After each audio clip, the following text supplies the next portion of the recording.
Hello అండి, welcome to tree media devotion. ఈరోజు మనతో ప్రముఖ జ్యోతిష్లు బ్రహ్మశ్రీ నందిబట్ల శ్రీహరి శర్మ గారు ఉన్నారు. నమస్తే సార్. వాగర్థావివ సంపృక్తో వాగర్థ ప్రతిపత్తయే జగతః పితరౌ వందే పార్వతీ పరమేశ్వరౌ. సదాశివసమారంభాం శంకరాచార్య మధ్యమాం అస్మదాచార్య పర్యంతం వందే గురుపరంపరాం.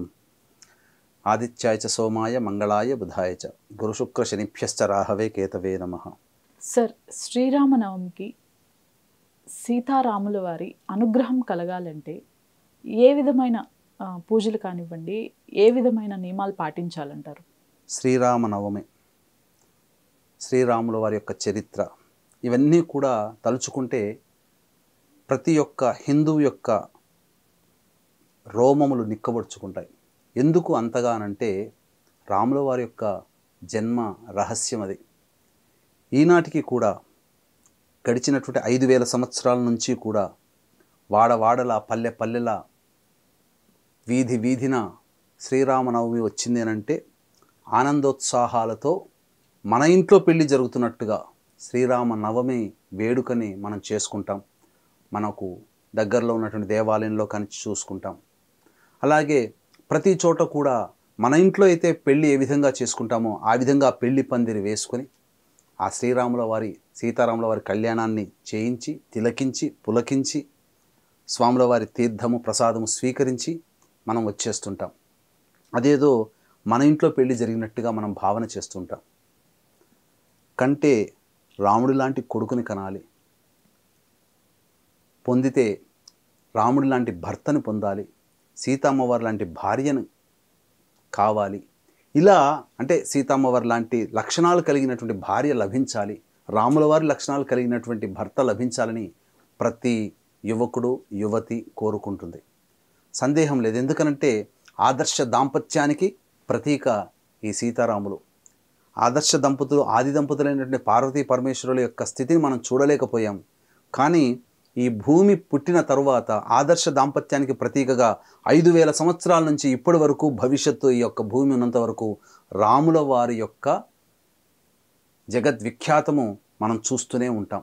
ఎందుకనంటే అంతటి గొప్ప మహనీయుడు, అంతటి ఆదర్శ దాంపత్యాన్ని మనకు చూపించిన వారు ఈ సీతారాములు. సీతారాముల వారి యొక్క దివ్య అనుగ్రహాన్ని పొందేటువంటి సందర్భం శ్రీరామనవమి రోజున వస్తుంది. గమనించుకుంటే శ్రీరాముల వారు దైవాంశ సంభూతులు, సందేహమే లేదు. ధర్మానికి ప్రతీక. సోదరుల పట్ల, స్నేహితుల పట్ల, భార్య పట్ల, సంతానం పట్ల, పాలించేటువంటి ప్రభువుగా తన రాజ్యంలో ఉన్నటువంటి ప్రజల పట్ల, అరివీర భయంకరమైనటువంటి శత్రువు పట్ల ఏ విధంగా మెలగాలి, క్షత్రియ ధర్మాన్ని ఏ విధంగా నిర్వర్తించాలి అని చెప్పి ఆలోచనతో ఈ యొక్క రాముల వారి జీవితం. అలాగే సీతమ్మవారు కూడా భర్తకి అడుగుజాడుల్లో ఉంటూ, భర్తకి అనుగుణంగా నడుచుకుంటూ, భర్త లేని సంవత్సరాల్లో కూడా పరాక్రమవంతుడు, అందగాడు, భోగలాలసుడైనటువంటి రావణ్ణి కూడా గడ్డి పరకతో సమానంగా చూసి సీత ధర్మాన్ని పాటించి ఈ యొక్క భారతావనికి ధర్మ లక్షణాల్ని బోధించినటువంటి అమ్మవారు సీతమ్మవారు. అటువంటి రాముడు సాక్షాత్తు విష్ణువాంశ సంభూతుడు. అటువంటి సీత అమ్మవారు సాక్షాత్తు లక్ష్మీ అంశ సంభూతురాలు. కాబట్టి అటువంటి సీతారాముల వారి యొక్క దివ్య అనుగ్రహాన్ని ఏ విధంగా పొందాలి అనేటువంటి విషయాన్ని మనం ఇప్పుడు తెలుసుకుందాం. వీక్షించేటువంటి ట్రీ మీడియా ప్రేక్షకులు కూడా గమనించాల్సిన అంశం ఏంటంటే, ఈ యొక్క శ్రీరామ నవమి రోజున సుప్రసిద్ధ కాశీక్షేత్రంలో వివాహం కావాల్సిన అబ్బాయిలకి, అమ్మాయిలకి, ఉద్యోగార్థుల కోసం, ఆరోగ్యం కోసం విశేషమైనటువంటి హోమాది కార్యక్రమాలు జరిపించడం జరుగుతుంది. అవకాశం ఉన్నవాళ్ళు కార్యక్రమ తదనంతరం కాంటాక్ట్ చేసి మీ గోత్రనామాదులు నమోదు చేసుకోవచ్చు. శ్రీరాముల వారు విష్ణువాంశ సంభూతులు. అయితే మనకు శ్రీరాముల వారి యొక్క జన్మ జాతకాన్ని కనుక మనం పరిశీలన చేసినట్లయితే వారు లలిత అమ్మవారి అంశతో పుట్టినటువంటి వాళ్ళు. కాబట్టి లలితాదేవి యొక్క సహస్రనామ పారాయణాన్ని మీరు ఈ శ్రీరామ నవమి రోజున కనుక చేసినట్లయితే తప్పకుండా శ్రీరాముల వారి యొక్క అనుగ్రహాన్ని పొందుతారు. గమనించుకున్నట్లయితే ఎందుకు లలిత అమ్మవారికి శ్రీరాముల వారికి ఉన్నటువంటి కలయిక అని అంటే, గమనించాల్సింది ఏంటంటే సీతా అమ్మవారు శ్రీరాముల వారిని కనుక చూసుకున్నట్లయితే ఆ యొక్క కళ్యాణం రోజున పానకం తీర్థంగా పంచుతారు. బెల్లం పానకం కానీ చెరుకు రసం పానకం కానీ. లలిత అమ్మవారి యొక్క ధనుస్సు కూడా చెరుకు గడలతో ఉంటుంది. కాబట్టి ఆ చెరుకు గడతో అనగా చెరుకు రసంతో తయారు చేసినటువంటి బెల్లంతో చేసినటువంటి పానకాన్ని సీతారాముల వారి కళ్యాణం అనగా శ్రీరామనవమి రోజున మనం అందరికీ కూడా పానకంగా పంచుతాం. కాబట్టి శ్రీరామనవమి రోజున శుచిర్భూతులై అనగా స్నానాది కార్యక్రమాలన్నీ పూర్తి చేసుకొని చక్కగా వస్త్రములు ధరించాలి. రాముల వారికి ఏ రంగు అంటే ఇష్టము అనంటే పసుపు రంగు అంటే చాలా ఇష్టం. అందుకే మనం సీతారాముల వారికి సంబంధించినటువంటి ఏ చిత్రపటాన్ని చూసినా రాముల వారు పసుపు వస్త్రాల్ని ధరించినట్టుగానే మనకు కనబడతాయి. కాబట్టి పసుపు రంగు వస్త్రాన్ని వీలైతే ధరించండి. ధరించి చక్కగా ఆ శ్రీరాముల వారి చిత్రపటము ముందర అలాగే లలిత అమ్మవారి చిత్రపటం ముందర కూర్చొని అలంకరణ చేసి పూలు పుష్పాదులు గంధాదులు ఇచ్చిన తరువాత మీరు లలితా సహస్రనామ పారాయణాన్ని ఒకసారి కానీ భక్తి ఉంటే 3 సార్లు కానీ ఇంకా లేదు అంటే 5 సార్లు కానీ మీరు పారాయణం చేయండి. చేసి బెల్లం పానకం నైవేద్యంగా పెట్టండి.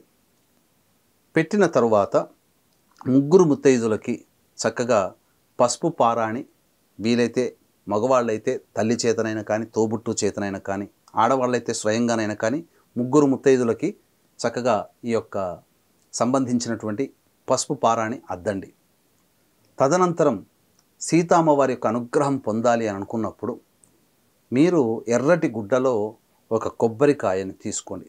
కొబ్బరికాయని తీసుకొని ఆ ఎర్రటి గుడ్డలో మీకు శక్తి ఉంటే దగ్గరలో అందుబాటులో ఉంటే సుగంధ ద్రవ్యాలు యాలకులు లవంగాలు పచ్చకర్పూరం జాజికాయ జాపత్రి ఇలాంటివి ఇవన్నీ కూడా ప్రోగు చేసి ఒక రాగి నాణము కానీ లేదా రూపాయి బిళ్ళ కానీ ఆ యొక్క కొబ్బరితో పాటుగా ఆ ఎర్రటి గుడ్డలో పెట్టి మీరు ఆ అమ్మవారి చిత్రపటం ముందర పెట్టి దానికి అలంకరణ చేసిన తరువాత సీతా అమ్మవారు సాక్షాత్తు లక్ష్మీ అంశ సంభూతులు కాబట్టి లక్ష్మీ సహస్రనామ పారాయణాన్ని చేసి తీపి నైవేద్యంగా పెట్టండి. పెట్టి ఆ యొక్క కొబ్బరికాయని పారుతున్న నీళ్ళల్లో వదిలివేయండి. ఇలా చేసినట్లయితే తప్పకుండా సీతారాముల వారి యొక్క దివ్య అనుగ్రహాన్ని మీరు పొందిన వాళ్ళు అవుతారు. సార్ అలానే పెళ్ళి కానివారు ఆడవారు కానివ్వండి మగవారు కానివ్వండి ఈ శ్రీరామనవమి రోజు చేసుకోవాల్సిన పరిహారాలు ఏమిటి? ఈ శ్రీరామనవమి రోజున సీతా అమ్మవారి యొక్క అనుగ్రహం రాముల వారి యొక్క అనుగ్రహాన్ని ఏ విధంగా పొందాలో ఇంతకుముందు తెలుసుకున్నాం. పెళ్ళి కానటువంటి అబ్బాయిలు అమ్మాయిలకి సంబంధించినటువంటిది ఏం చెయ్యాలి? ఎవరైనా కానీ రాముడి లాంటి భర్త లభించాలి, సీత లాంటి భార్య లభించాలి. ఎందుకంటే అనునయంతో కూడుకొని ప్రేమతో కూడుకున్నటువంటి ఆదర్శ దాంపత్యము ఈ సీతారాముల వారిది. అందుకని ఈ రోజుల్లో వివాహం కావాల్సిన అబ్బాయిలు అమ్మాయిలు దైవానుగ్రహంతో అయితే పర్వాలేదు, మానవ ప్రయత్నంతో వివాహాలు చేసుకుంటున్నారు. కానీ ఈ రోజుల్లో ఎక్కడా కూడా ఆదర్శ దాంపత్యం కనబడట్లేదు. పెళ్లి చేసుకొని కొద్ది కాలం ఉంటున్నారు లేదో ఏదో ఇబ్బందుల వల్ల దూరం జరిగిపోతున్నారు. కానీ అటువంటిది మన సనాతన ధర్మం ఒప్పుకోదు. ఒక్కసారి చేయి పట్టుకున్నామంటే ఈ జన్మకి ఈమె నా భార్య, ఈ జన్మకి ఇతనే నా భర్త అనుకునేటువంటి యొక్క స్వభావంతో ముందడుగు వేసేటువంటి సమాజమే సనాతన ధర్మం మనది. కాబట్టి జీవితాంతం అటువంటి స్త్రీ పురుషులు భాగస్వాములుగా లభించాలని ప్రతి తల్లిదండ్రులు కోరుకుంటారు పిల్లల కోసం. అలాగే ప్రతి పిల్లలు కూడా అటువంటి జీవిత భాగస్వామి లభించాలని కోరుకుంటారు. సందేహం లేదు, తప్పు కూడా లేదు, వాస్తవం. మరి అటువంటిది లభించాలి అని అంటే సీతారాముల వారి యొక్క దివ్యానుగ్రహాన్ని పొందాలి. ఎందుకనంటే వివాహ మహోత్సవ ఆహ్వాన పత్రికలో ఆ సీతారాముల వారిని స్తుతిస్తూనే శ్లోకంతో ప్రారంభమవుతుంది మన యొక్క వివాహ ప్రక్రియ అంతా కూడా. చక్కగా చిలక గోరింకల్లాగా ఉండాలి అని అంటుంటారు, సీతారాముల్లాగా ఉండాలి అని అంటుంటారు, ఆశీర్వదిస్తారు పెద్దలందరూ కూడా. అందుకనే ఏం చేయాలి? వివాహం కావాల్సినటువంటి అబ్బాయిలైనా అమ్మాయిలైనా ఇంతకుముందు మనం ప్రశ్నలో చెప్పినటువంటి విధంగా ఆ యొక్క సీతారాముల వారి యొక్క దివ్య అనుగ్రహాన్ని పొంది తదనంతరం సీతారాముల వారి కళ్యాణాన్ని తిలకించాలి. ఈ సీతారాముల కళ్యాణానితో పాటుగా రామాయణంలో సీతారాముల కళ్యాణ ఘట్టం ఒకటి ఉంటుంది. ఆ ఘట్టాన్ని మీరు మనస్ఫూర్తిగా ఒకసారి కానీ 3 సార్లు కానీ చదవండి.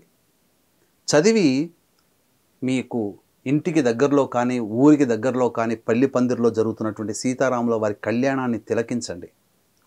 తిలకించి ఎప్పుడు మీరు ఆనందంగా ఉండాలి అని అంటే ఆ సీతారాముల వారికి కళ్యాణానికి జీలకర్ర బెల్లం పెట్టి మాంగళ్య ధారణ అయిన తర్వాత ఆ యొక్క అక్షితలు పోస్తారు చూడండి, తలంబ్రాలు పోస్తారు కదా, ఆ తలంబ్రాల ఘట్టాన్ని తిలకించండి.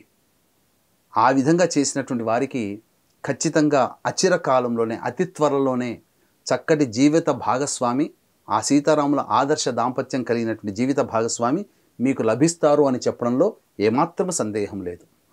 దీనితో పాటుగా ఈ యొక్క స్వామివారి కళ్యాణంలో అభిషేకం చేస్తారు ముందుగా విగ్రహాలకి, లేదా మీకు దగ్గరలోని దేవాలయంలోనైనా కానీ సీతారాముల విగ్రహానికి మీరు అభిషేకం మీ గోత్రనామాదులతో జరిపించుకోండి.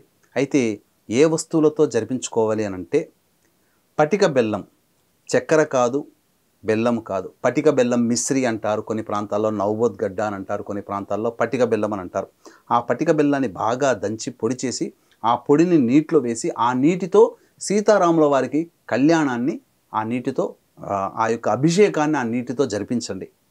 తప్పకుండా మీకు ఈ యొక్క సీతారాముల వారి యొక్క అనుగ్రహంతో చక్కటి జీవిత భాగస్వామి లభిస్తారు. సార్, శ్రీరామనవమి రోజు ఉద్యోగం లేని వారు ఎటువంటి పరిహారాలు చేసుకోవాలి? శ్రీరామనవమి రోజులో ఉద్యోగం కోసం ఇబ్బంది పడేవాళ్ళు, ఉద్యోగం దొరక్క ఇబ్బంది పడేవాళ్ళు, ఉద్యోగం మాని మళ్ళీ ఇంకొక ఉద్యోగం దొరకక ఇబ్బంది పడేవాళ్ళు, లేదా ఉద్యోగంలో ప్రమోషన్ కావాలనుకునేటువంటి వాళ్ళు తప్పకుండా ఇప్పుడు చెప్పబోయేటువంటి చిన్న పరిహారాన్ని పాటించండి.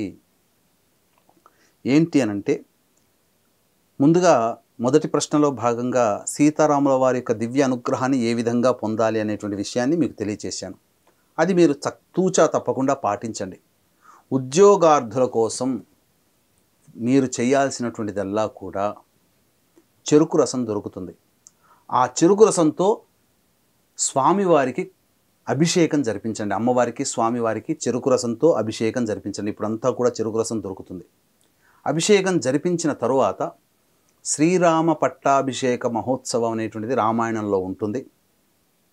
ఆ యొక్క యుద్ధకాండం ముగిసిన తర్వాత ఆ శ్రీరామ పట్టాభిషేక ఘట్టాన్ని మీరు ఒక 11 సార్లైనా పారాయణం చేయండి. తక్కువలో తక్కువ, మీకు సమయం ఉంది చేసుకునే ఓపిక ఉందంటే 27 సార్లు చేయండి. తక్కువలో తక్కువ 11 సార్లు పారాయణం చేయండి.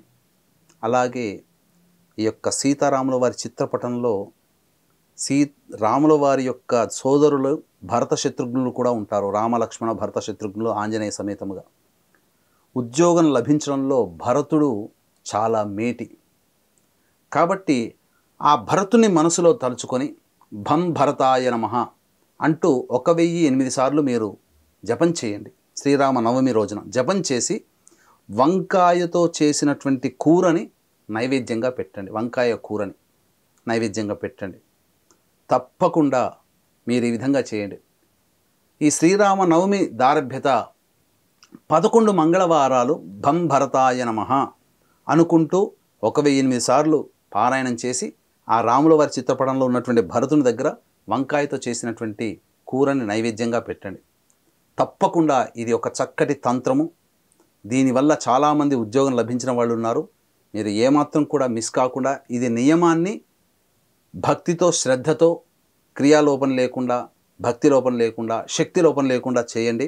తప్పకుండా మీకు ఉద్యోగం లభిస్తుంది అని చెప్పడంలో ఏమాత్రం సందేహం లేదు. ధన్యవాదాలు సార్. సర్వం శ్రీ ఉమామహేశ్వర పరబ్రహ్మార్పణమస్తు.